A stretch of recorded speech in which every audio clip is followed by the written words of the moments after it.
del antiguo Egipto. Pero la arqueología moderna revela una sorprendente estructura de poder encubierta, dirigida por mujeres. En el santuario interno prohibido del templo más sagrado de Egipto, ellas realizaban misteriosas ceremonias religiosas. Por todo el reino ejercían un extraordinario poder e influencia. Se decía que estaban casadas con el propio rey de los dioses, Amón. Para el siglo VIII a.C., las esposas del dios Amón se habían convertido en los individuos más poderosos de Egipto. Hasta hace poco, fueron casi olvidadas. Ahora, los expertos que investigan los sitios sagrados de Egipto están redescubriendo su historia y la misteriosa fuente de su poder. En el antiguo Egipto, hablando legalmente, los hombres y mujeres eran iguales. La arqueología moderna revela impactantes secretos de poder político y sexual en los templos del antiguo Egipto.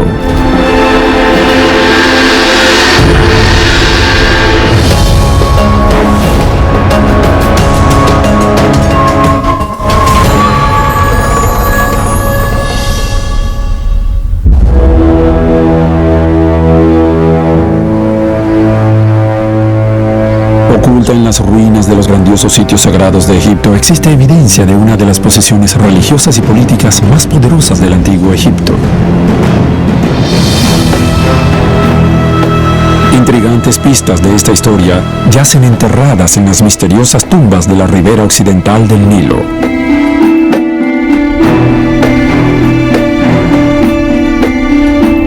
La necrópolis tebana es uno de los cementerios más antiguos y grandes del mundo. Incrustadas en el paisaje rocoso hay tumbas de todos los períodos de la historia del antiguo Egipto. Fechada en el año de 1320 a.C., la tumba llamada TT49 está cerrada al público para su investigación arqueológica y conservación. Los muros interiores están decorados con pinturas de colores brillantes, algunos de los mejores ejemplos de decoración de tumbas en todo Egipto.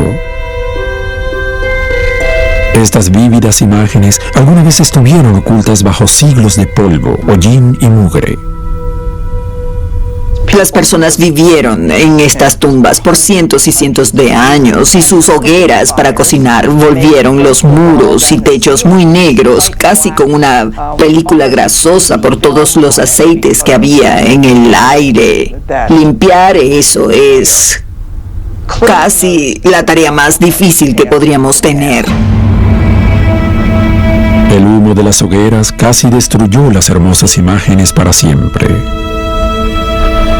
Con el uso de innovadora tecnología láser, un equipo internacional de conservadores limpió arduamente la mugre y expuso las pinturas y decoraciones tal como fueron alguna vez. Durante el proceso, revelaron algo impactante. Una antigua postal gráfica que muestra los renombrados sitios sagrados egipcios, el templo de Amón y el complejo de templos de Karnak, hace más de 3000 años. En esas escenas, el templo es un vórtice de actividad.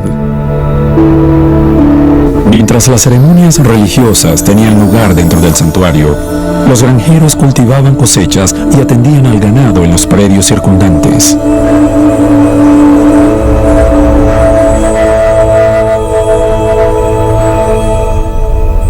El trabajo que han hecho estos conservadores es realmente milagroso. Ahora pueden ver los detalles en las escenas que todavía sobreviven. Es una gran hazaña. La pintura confirmó algo extraordinario. Karnak no era solo un grandioso sitio sagrado. Los predios que rodeaban el templo eran una potencia económica y un lugar de inmensa riqueza. Otras imágenes en los muros de la tumba muestran sacerdotisas portando ofrendas, un testimonio del importante rol que tenían las mujeres en Karnak. Aquí se muestran con el propietario de la tumba. Su nombre era Neferhotep, quien era el principal administrador de los predios de Karnak. La sobrecogedora riqueza artística de la tumba nos habla de su poder financiero. Pero a pesar de su evidente estatus, el administrador no tenía la última palabra sobre lo que ocurría en Karnak. Evidencia de otro sitio sagrado en la necrópolis tebana revela quién estaba realmente a cargo de los ricos y prósperos predios del templo. Unas empinadas escaleras descienden a los niveles interiores de otra tumba misteriosa. Es la tumba de Pabasa, uno de los sucesores de Neferhotep como administrador principal de Karnak. Pero al examinar las imágenes en los muros de la tumba, los expertos descubrieron algo extraordinario. Pabasa no era quien estaba a cargo en Karnak. En este relieve aparece sentado deferentemente detrás de su superiora, mientras ella hace una ofrenda a los dioses.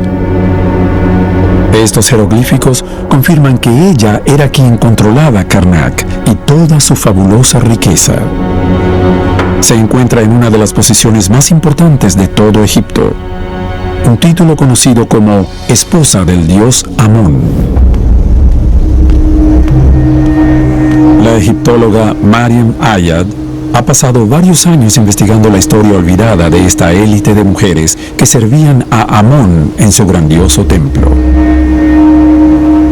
Eran más que sacerdotisas, eran consideradas nada menos que las esposas del dios Amón. En muchos aspectos, la esposa del dios Amón estaba en la cima del clero de Amón en Karnak. Poseían una enorme importancia religiosa. Eran princesas reales que tenían esa conexión con la casa real. Y también tenían mucha independencia económica.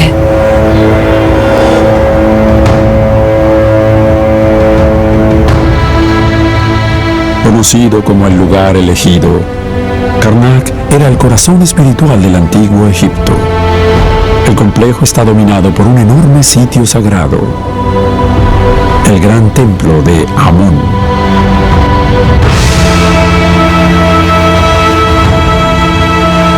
El templo fue construido hace más de 3000 años, bajo los sucesivos reinados de varios faraones distintos. Sus enormes salones y patios están separados por imponentes portales procesionales. Este era el hogar de la deidad más importante del antiguo Egipto, Amón. Para los faraones establecidos en la cercana ciudad de Tebas, Amón era el rey de los dioses, responsable por la fertilidad y la creación. Y los antiguos creían que él había salvado su tierra del dominio de los invasores extranjeros. Confiaban en Amón para que mantuviese a Egipto a salvo, fértil y próspero.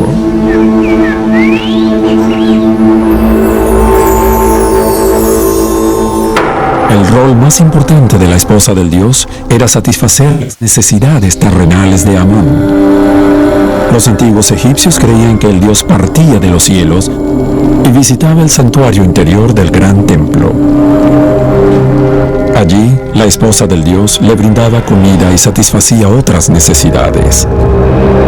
A cambio, Amón continuaría protegiendo a Egipto y asegurándose de que la tierra siguiese siendo fértil y próspera. Como la sacerdotisa suprema, la esposa del dios Amón también aprovechaba esa enorme potencia económica, que era el templo de Karnak.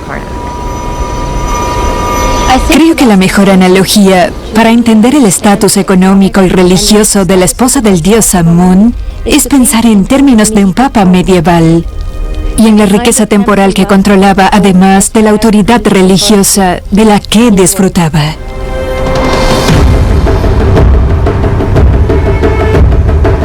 En el gran templo de Amón, en el centro de Karnak, la esposa del dios realizaba ceremonias sagradas relacionadas con la propia supervivencia de Egipto. Para averiguar la verdad sobre estos rituales, Marian Ayad estudia los santuarios sagrados de Karnak. Uno de los más peculiares es la elegante Capilla Roja. Sus muros están adornados con imágenes extrañas y fascinantes.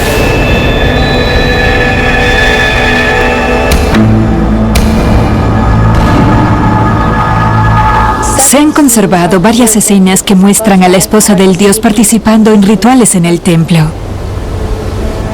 En este panel, es presentada siendo preparada para entrar al templo. La línea ondulante representa un chorro de agua que es vertido sobre la cabeza y el cuerpo de la esposa del dios. Se muestra siendo purificada mediante un ritual donde está de pie en un charco de agua muy profundo, con todo su cabello frente al rostro mientras es lavada. La idea de la limpieza previa a tomar parte en un ritual religioso es realmente universal.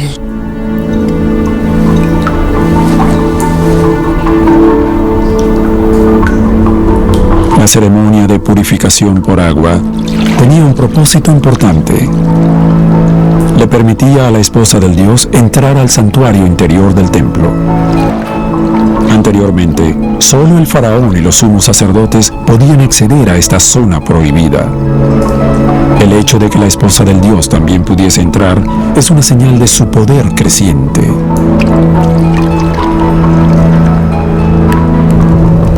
Adentro, ella realizaba un ritual sagrado con un propósito único: proteger a Egipto de sus enemigos. Estas imágenes de la Capilla Roja muestran a la esposa del dios y a un sumo sacerdote quemando abanicos ceremoniales que muestran imágenes de los enemigos cautivos de Egipto. Este es el modo tradicional en que un artista egipcio representaría al enemigo en su iconografía. Un prisionero de rodillas con las manos atadas en la espalda.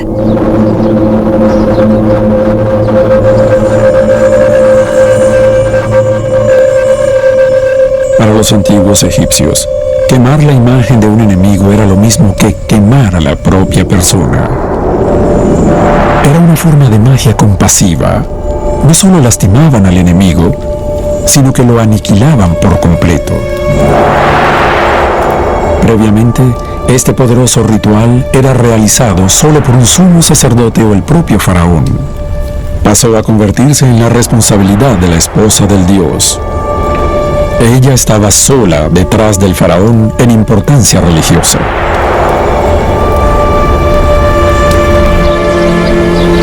Pero una de estas sacerdotisas intentaría ascender aún más. No estaba satisfecha con tan solo permanecer en Karnak. Deseaba ser reina. Se yergue un magnífico monumento antiguo, el extenso templo de Deir el-Bahari.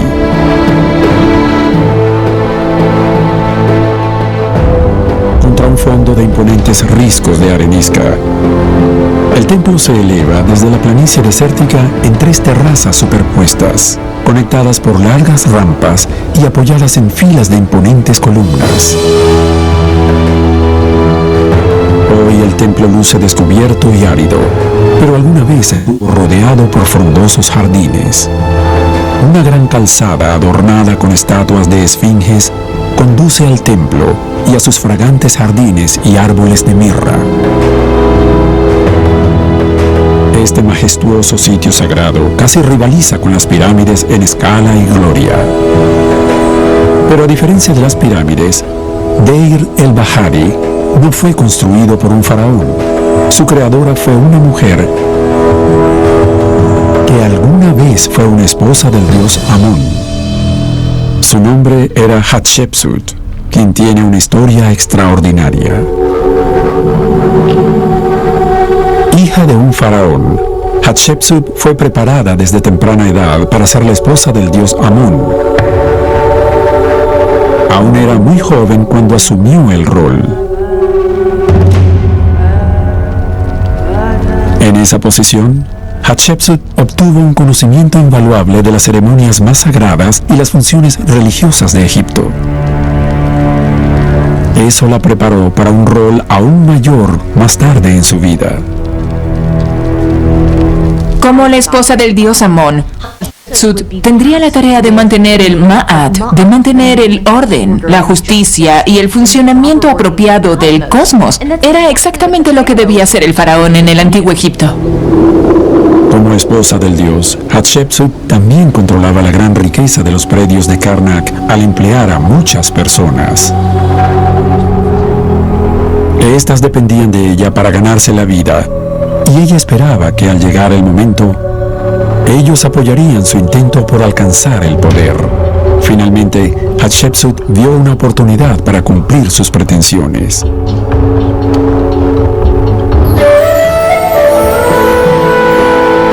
En el año 1482 a.C., hizo su primer intento por alcanzar el poder. Se casó con el faraón Tutmosis II.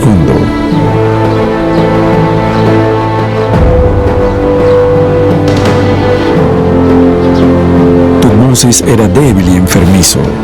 Murió después de un corto reinado de 3 o 4 años. Su hijo recién nacido lo sucedió, con Hatshepsut como regente en nombre del joven rey. Pero en poco tiempo, tomó las riendas del poder. Ya no estaba satisfecha siendo regente y se declaró a sí misma reina faraón por derecho propio. Nadie sabe cómo reaccionó Egipto a la inesperada llegada de una reina faraón, pero los grandes sitios sagrados construidos por Hatshepsut muestran que pronto estableció su poder. Deir el-Bahari es un impactante testimonio a la gloria y prosperidad del reinado de la reina faraón.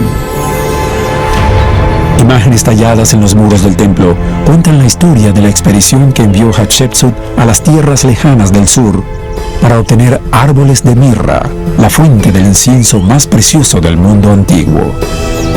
El incienso era muy importante para el ritual de los templos del antiguo Egipto. Sabemos que Hatshepsut estaba a cargo de realizar expediciones exitosas al sureste para poder obtener estos artículos de lujo. Mientras tanto, el joven faraón Tutmosis III estaba creciendo. Hatshepsut sabía que cuando tuviese edad suficiente, intentaría tomar el poder para sí mismo. Ella tenía que afianzar su posición como gobernante. Para hacerlo, necesitaba convertirse en todo lo que los antiguos egipcios reconocían como un faraón. Tenía que transformarse en un hombre.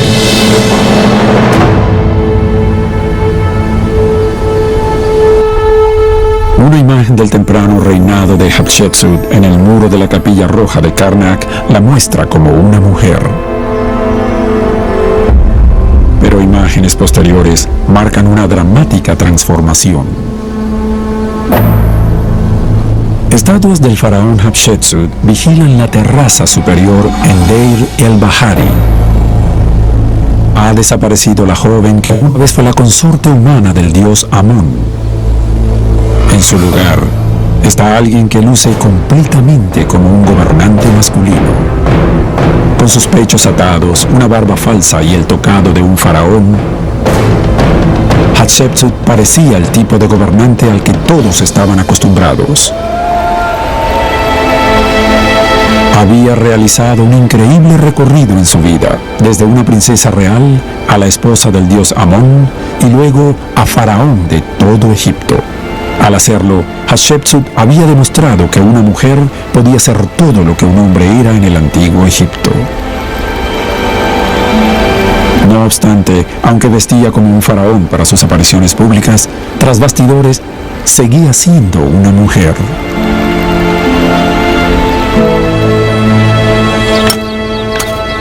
Cuando Hatshepsut era esposa del dios, su administrador principal en Karnak era un arquitecto llamado Senenmut. Como faraón, eligió a Senenmut para que diseñase el gran templo de Deir el-Bahari. Pero hay indicios de que su relación era más que profesional.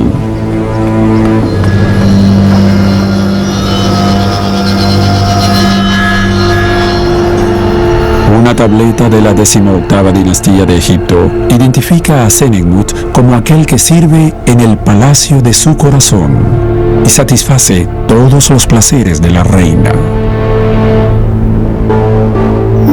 Hatshepsut conocía los placeres sensuales. Existían no solo en su vida personal, sino también en su vida religiosa. Como faraón, promovió un gran festival religioso, un evento de exceso desenfrenado, embriaguez y sexo.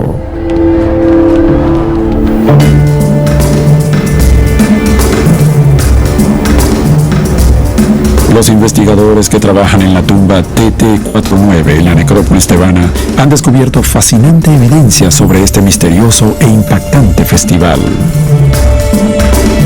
En el salón de entrada de la tumba, los conservadores expusieron una notable serie de pinturas. Los sirvientes se muestran cargando grandes jarras de cerveza a un banquete. Los invitados beben en abundancia de esas vasijas. Vemos personas que tienen no una copa en la mano, sino una vasija entera que ingieren por completo. A primera vista, los invitados parecen estar simplemente bebiendo para pasarla bien, como cualquier fiestero moderno. Pero nuevas investigaciones revelan que hay otra razón para su bebida. La egiptóloga Betsy Bryan comprendió de inmediato lo que significaban las imágenes. Son un registro visual de uno de los rituales religiosos más fascinantes del Antiguo Egipto, el Festival de la Embriaguez. En este tipo de rituales, la idea de embriagarse era el objetivo.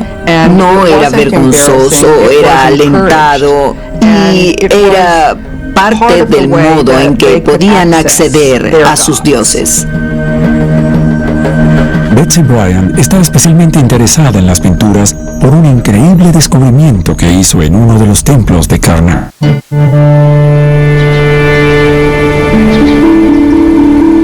A poca distancia al sur del templo de Amón, se yerguen los restos del templo de Mut. Betsy ha dirigido excavaciones arqueológicas en este sitio desde 2001.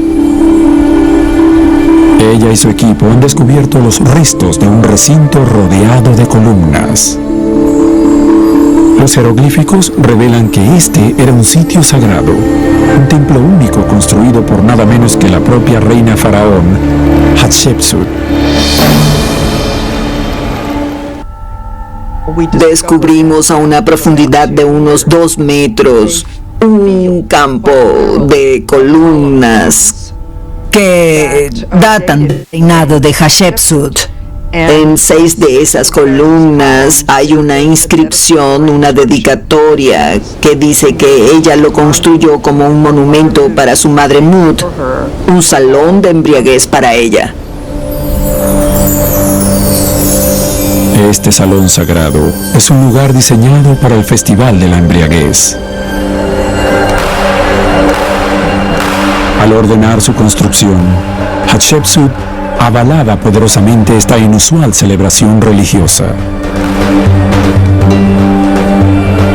Al analizar la evidencia del templo de Mut y las pinturas en los muros de la tumba TT49, los expertos comprendieron por qué se realizaba el festival y por qué era tan importante para Hatshepsut. Era un evento comunal al que asistían tanto hombres como mujeres, egipcios comunes de variada procedencia.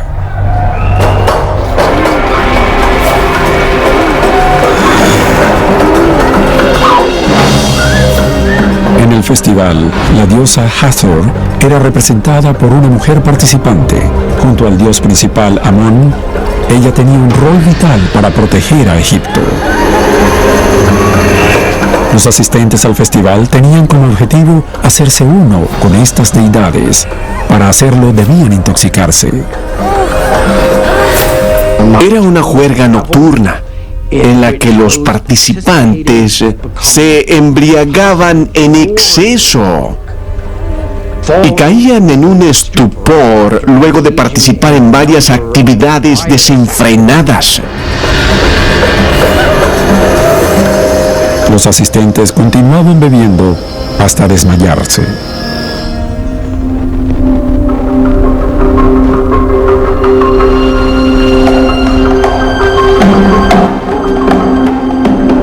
A primeras horas de la mañana, redobles de tambor despertaban a los juerguistas durmientes.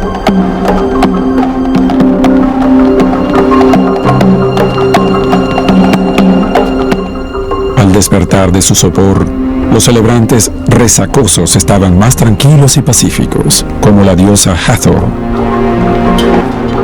Pero al alcanzar un estado de conciencia alterada, creían haber visto no solo a la diosa, sino también al propio dios principal, Amón. Luego se unían a una oración colectiva pidiendo a los dioses proteger el pueblo y la tierra del peligro en los días venideros. Como cualquier buen faraón, Hatshepsut ansiaba que los dioses protegiesen a Egipto, pero su interés en estos rituales podría provenir de su rol ceremonial antes de convertirse en faraón. Como sacerdotisa principal de Amón, la esposa del dios Amón habría estado involucrada en festivales de embriaguez. Desde luego que no podemos decir cuánto bebía, pero creo que habría sido una de sus funciones rituales. La esposa del dios podría también haber realizado otras funciones en el festival. Para contactar a los dioses, los celebrantes no solo se embriagaban, también disfrutaban de otros placeres sensuales. Las altas columnas que adornan el salón de la embriaguez ofrecen una pista de lo que podría ser esto. Con forma de plantas de loto, simbolizan una actividad humana esencial, el sexo. Después de intoxicarse, los participantes se reunían para hacer el amor. En los festivales de embriaguez, los hombres y las mujeres asistían en cantidades exactas, tal vez con el objeto de alentarlos a tener actividades sexuales. Para los participantes, el sexo podría haber sido importante por su conexión con la fertilidad. El festival solía realizarse en verano, la estación en la que el Nilo crecía, fertilizando la tierra. Para los antiguos egipcios, la crecida era un evento de suprema importancia. Las aguas rebosantes aseguraban que las cosechas crecieran y que la comida fuera abundante. La crecida del Nilo llegaba cada año y con él todo el país rejuvenecía. Existen elementos de sexualidad que son enfatizados porque todo esto se trata del rejuvenecimiento. La esposa del dios Amón también estaba íntimamente vinculada al sexo y la fertilidad. Esto podría explicar su presencia en el festival. Creo que no hay duda de que la esposa del dios Amón tenía una fuerte conexión con la procreación y la creación para los dioses. No sería sorprendente descubrir una relación.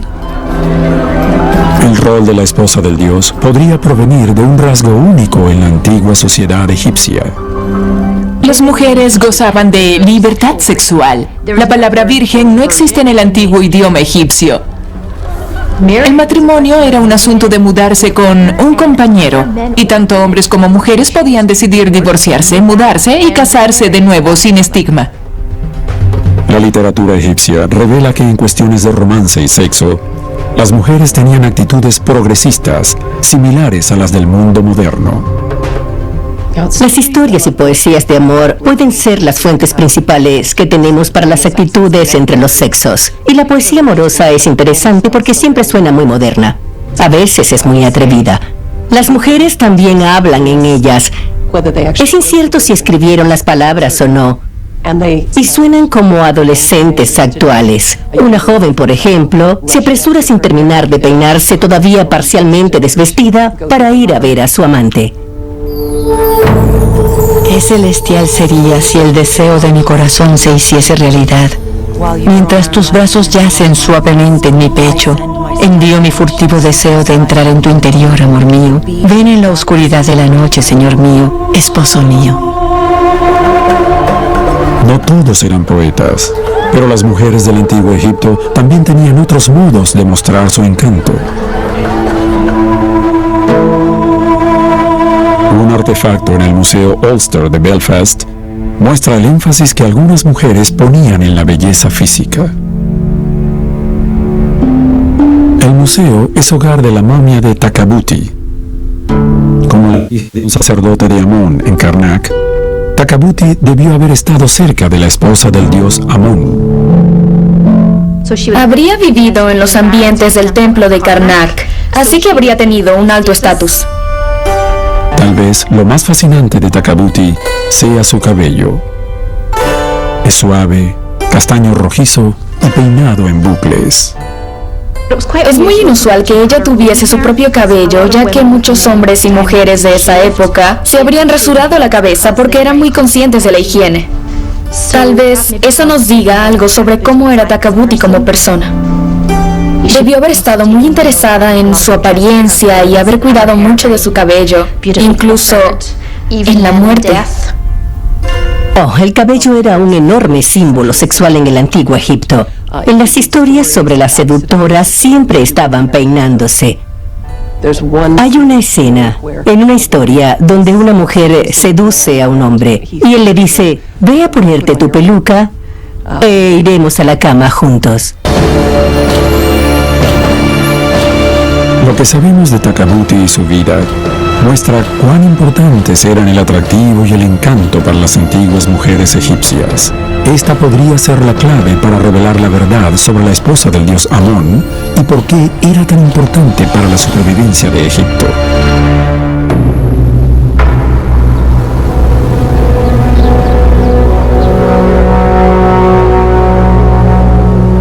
El gran sitio sagrado de Karnak es el hogar de algunas de las imágenes más impactantes del antiguo arte egipcio.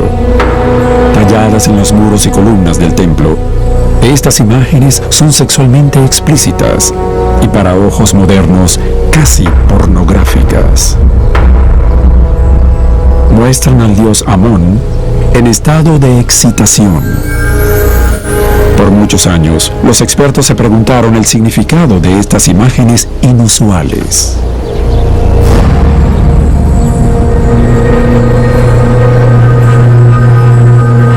Los relieves en el muro de una de las capillas pequeñas de Karnak ofrecieron una pista para revelar el misterio. Esta escena en la fachada frontal de la capilla de Osiris muestra a la esposa del dios abrazando al dios Amón. Los expertos comprendieron que había una conexión entre estas imágenes y el rol más importante de Amón. Es un dios de creación y fertilidad. En muchas otras sociedades antiguas, la fertilidad es hembra, personificada por una diosa madre tierra. Pero para los antiguos egipcios, la fuerza creativa era varón, y los dioses que controlaban la fertilidad también lo eran. Es interesante que la mayoría de los dioses de la fertilidad relacionados con la creación sean hombres. La idea de las mujeres que crean nueva vida mediante el embarazo no parece ser muy fuerte. Por ejemplo, cuando una mujer queda embarazada, hablaríamos de concebir. Ella concibe un hijo. Los antiguos egipcios decían recibir un hijo, así que era el hombre quien prácticamente lo plantaba en ella. La razón de que los dioses varones controlasen la fertilidad podría hallarse en el ambiente peculiar de Egipto. En muchas partes del mundo, el cultivo depende de las lluvias para regar los campos y hacer crecer las cosechas. Pero en el antiguo Egipto era diferente. Cada año el Nilo crecía, cubriendo el paisaje de agua y cieno fértil. Los antiguos egipcios creían que esto era obra del dios creador Amón, que realizaba un acto de autoestimulación. Si tienes a la tierra produciendo el semen, por decirlo así, produciendo las semillas y las aguas fértiles, básicamente se fertiliza a sí misma. para asegurar que el Nilo continuase creciendo cada año, alguien debía liberar la esencia creativa de Amón. Alguien debía estimularlo. De todos los deberes sagrados de la esposa del dios, este podría ser el más importante. Un misterioso ritual tenía lugar dentro del templo de Amón. Los expertos creen que comenzaba con la esposa del dios sacudiendo un sistro, un instrumento musical cuyos ritmos hipnóticos se creía excitaban a los dioses. Inscripciones jeroglíficas dicen que la esposa del dios también era conocida como la mano de Dios, y como tal, ella llevaba al ritual a su clímax. Como la mano de Dios, ella literalmente era el elemento femenino de la creación en ese acto creativo inicial. Lo que ocurría cuando la esposa del dios se acercaba a la estatua de Amón es incierto. El ritual está cubierto de misterio. Pero para los antiguos egipcios, el resultado no estaba en duda. Este aseguraba que Amón continuaría renovando a Egipto. El Nilo seguiría desbordándose cada verano, las cosechas crecerían y se produciría comida. Las personas creían que dependían de la esposa del dios Amón para su supervivencia y prosperidad. Por esta causa, ella era sumamente importante en la sociedad egipcia.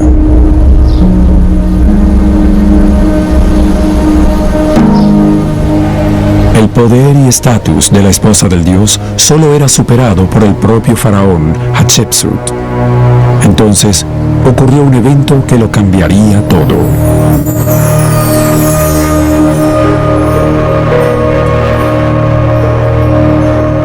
En el año 1458 a.C., luego de un glorioso reinado de 20 años, Hatshepsut murió.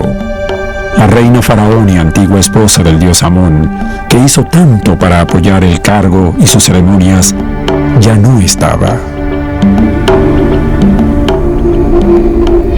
El faraón que la sucedió, Tutmosis III, resentía a la mujer que le impidió subir al trono. Decidido a borrar a Hatshepsut de la historia, destruyó su nombre e imagen donde quiera que los encontró. También se deshizo del cargo de esposa del dios Amón. Parecía que todo había terminado para la esposa del dios. No obstante, hay evidencia de la tumba de una gran reina egipcia, la cual sugiere que 200 años después, este cargo sagrado fue importante de nuevo. Construida alrededor del año 1255 a.C., esta tumba es una obra maestra del antiguo arte egipcio. Tal es la hipnotizante belleza de las pinturas de sus muros, que es conocida como la Capilla Sixtina. Las pinturas muestran a la propietaria de la tumba en las ropas que habría usado en ocasiones ceremoniales: un vestido blanco y un tocado de buitre. Este es el atuendo característico de la esposa del dios Amón, desapercibido por 200 años. Esto muestra que a pesar de los esfuerzos por destruir la posición de la esposa del dios, en pocas generaciones el cargo había sido revivido. Pero las imágenes en la tumba revelan que esta titular no era solo la esposa de un dios, también era la esposa del más grande faraón de Egipto. Era el lugar de descanso final de Nefertari, reina del faraón Ramsés II. Nefertari es una de las más renombradas de todas las reinas egipcias.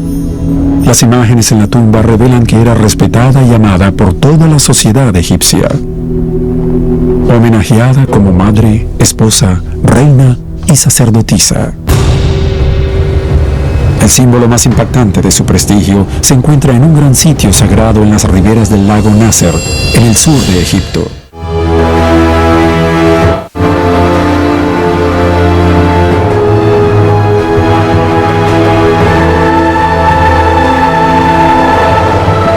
Dos de los monumentos más asombrosos del planeta se yerguen aquí. Incrustados en la cara de los riscos de arenisca, estos son los templos de Abu Simbel, construidos alrededor del año 1264 a.C. por Ramsés II.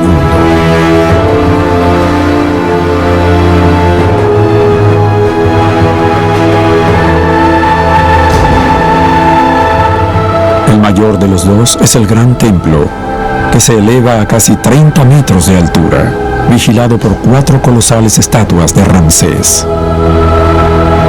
Las gigantescas estatuas son una muestra ostentosa de poder masculino. Pero también hay señales de influencia femenina en Abu Simbel. A poca distancia se yergue otra majestuosa estructura, el templo de Hathor.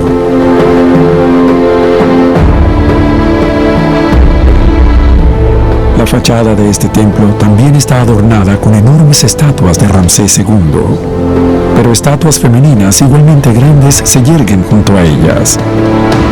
Esta es la amada esposa del faraón, Nefertari, y este es su templo. Apenas el segundo en la historia de Egipto en haber sido dedicado a una reina. Durante los primeros días del reinado del faraón, Nefertari estuvo a su lado en las ceremonias estatales.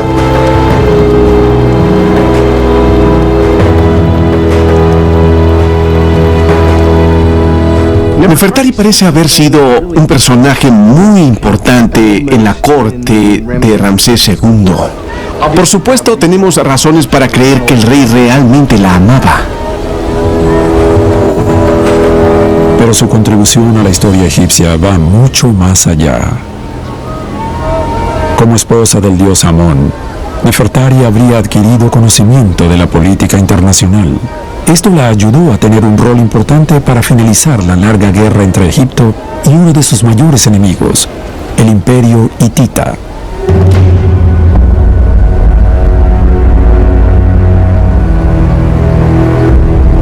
La guerra está registrada en los muros interiores del Gran Templo, donde magníficos relieves muestran un dramático encuentro. La batalla de Kadesh, librada entre los egipcios y los hititas en 1274 a.C. Fue la mayor batalla de carrozas que jamás haya tenido lugar. Hasta 6.000 hombres y caballos quedaron atrapados en un revuelo de carretas, caos y guerra.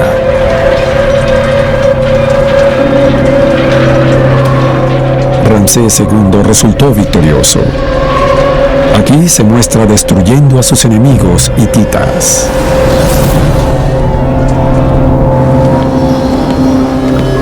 Posteriormente, Ramsés II firmó un acuerdo de paz con el emperador hitita. Como uno de los tratados de paz más antiguos del mundo, fue un importante éxito diplomático. Los expertos ahora creen que la reina Nefertari fue uno de sus arquitectos.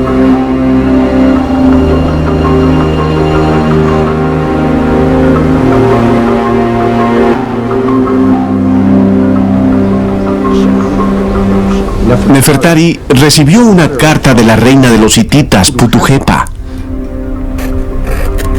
Ella respondió dicha carta. Esto era parte de una especie de correspondencia diplomática oficial de la que tenemos muy buena evidencia.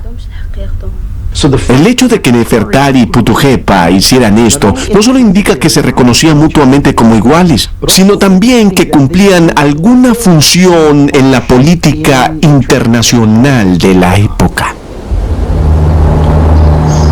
Al ayudar a lograr la paz con los hititas, Nefertari demostró una notable habilidad política. De algún modo, 200 años después de perderse en la oscuridad, la esposa del dios era de nuevo una fuerza a tener presente en el antiguo Egipto. Varios siglos después, ascendería a un estatus aún mayor. La propia esposa del dios se convertiría en diosa.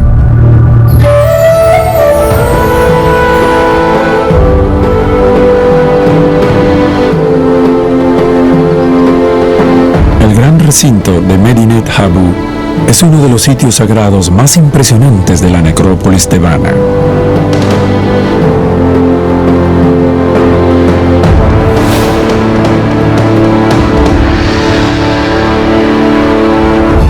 Las enormes torres del templo de Ramsés III dominan el lugar.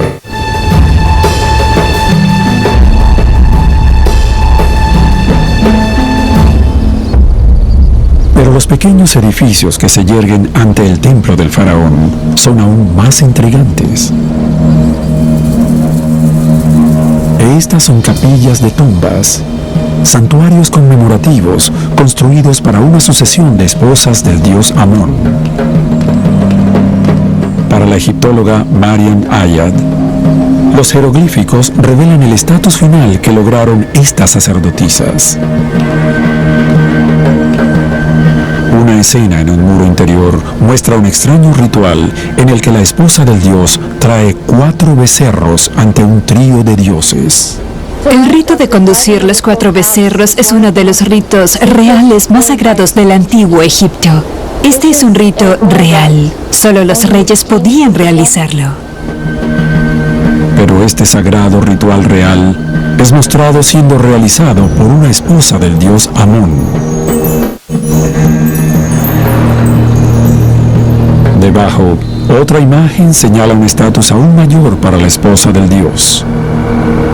Paradas en fila hay 3 deidades. Las primeras 2 son el dios con cabeza de halcón, Horus, y la diosa Isis.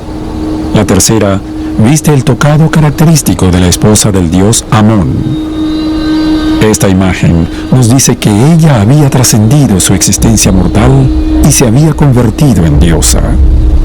La presencia de ella junto a los dioses, estar representada a la misma escala de los dioses, indica que tenía un estatus similar al de estos.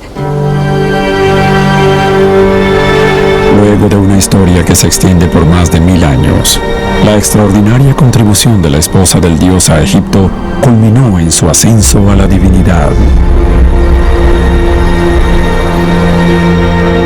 Sin duda, ella era ahora la mujer más importante de Egipto, pero su poder no existía en aislamiento, sino que reflejaba la inusual independencia y libertad sexual de las mujeres del antiguo Egipto, algo que pudo haberles permitido tomar la iniciativa en otras actividades. Las mujeres pudieron haber sido instigadoras de la actividad sexual. Y esa autonomía y capacidad de decidir si algo sucedería o no pudo haberse transferido al resto de la vida.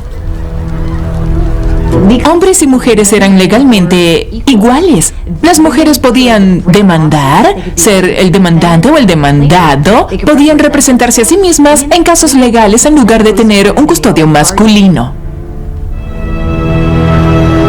Las esposas del dios también causaron un impacto perdurable en la historia egipcia.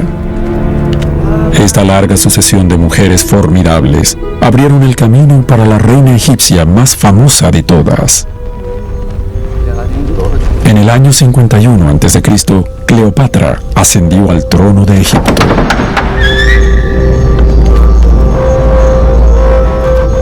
Como amante del gran general romano Julio César, ella personifica la peligrosa e intoxicante relación entre el poder y el sexo.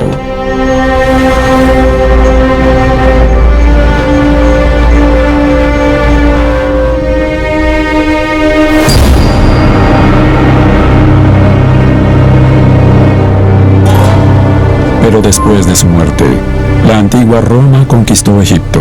El dominio romano redujo a las mujeres al estatus de ciudadanas de segunda clase, asegurándose de que las mujeres poderosas como las esposas del dios Amón quedaran en el pasado. En los siglos siguientes, el recuerdo de estas dinámicas mujeres casi desapareció de la historia. Pero ahora, la evidencia arqueológica ha revelado la verdad sobre las esposas del dios, abriendo una ventana a las vidas de las antiguas mujeres egipcias y cómo su extraordinaria independencia económica y legal pudo haberse originado en su libertad sexual. Han pasado miles de años, pero rastros de su cautivadora historia permanecen en los fascinantes sitios sagrados de Egipto.